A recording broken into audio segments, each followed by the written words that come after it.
Io ho notato personalmente che quando suono con la tecnica dell'overblow o l'overdraw mi capita spesso di cambiare non soltanto l'imboccatura, ma anche il modo stesso di emettere l'aria. Ovviamente tutte le armoniche non suoneranno alla stessa maniera. Alcune armoniche sarà più facile ottenere l'overblow, in altre l'overdraw, in altre il bending. Chiaro che bisogna trovare l'armonica che sia più adatta a fare queste cose ed è una cosa strettamente personale. Io per esempio mi trovo molto bene con le Seidel, ma al contempo preferisco anche usare le Special 20, le classiche Special 20, per ottenere un controllo migliore sull'overbending. Per esempio su questa armonica, un'armonica in Do, se devo ottenere un Mi bemolle su quartoforo soffiato direttamente, spesso mi capita di sentire un piccolo gradino, cosa che non avviene con questa. Che è una Special 20. Una Special 20. Quindi ecco, bisogna anche trovare lo strumento adatto.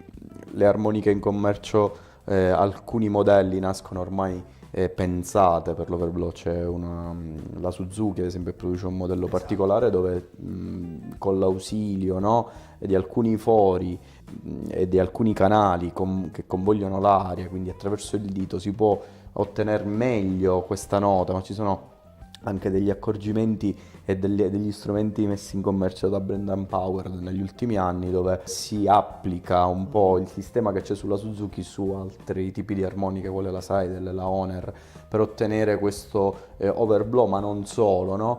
Serve anche per applicare alcuni effetti che in realtà sono molto più difficili da applicare su una comunissima armonica come questa che abbiamo noi.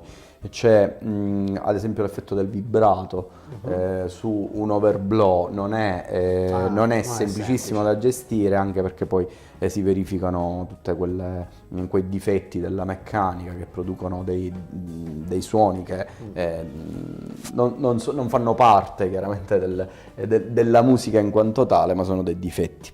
Quindi sembra, no, che l'evoluzione dell'armonica sulla diatonica sia quella appunto di suonare cromaticamente questo strumento ormai. Sì, alcune aziende come la Suzuki sì, la Hohner in un certo senso si è avvicinata da recente. Bene o male tutte le armoniche devi sempre lavorarci sopra, però alcune sono già più predisposte per questo, sicuramente. E effettivamente ci sono dei modelli come dicevi tu, che agevolano questa tecnica, la Special 20 o la Golden Melody della Hohner, o le varie evoluzioni della Marine Band della Hohner, le crossover ad esempio. Sì, anche la Deluxe. La Deluxe, sì, oppure la Seidel, la 1847, o altri modelli con ance in acciaio, così i modelli della Suzuki.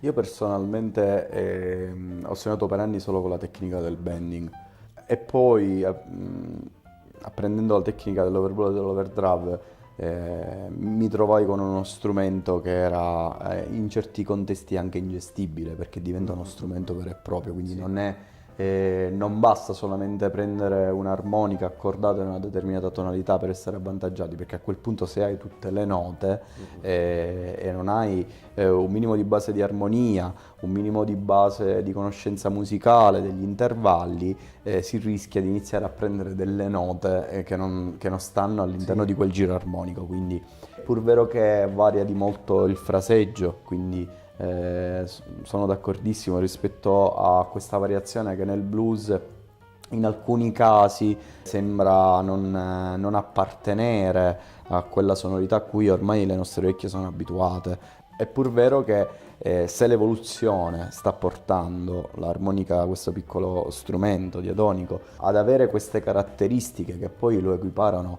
ad altri strumenti, quali il pianoforte, la tromba, il sassofono, la chitarra, quello che sia, naturalmente l'applicazione della scala blues in ottave differenti rispetto a dove siamo abituati ad ascoltarla è un gusto soggettivo che non prescinde dal genere musicale in quanto tale.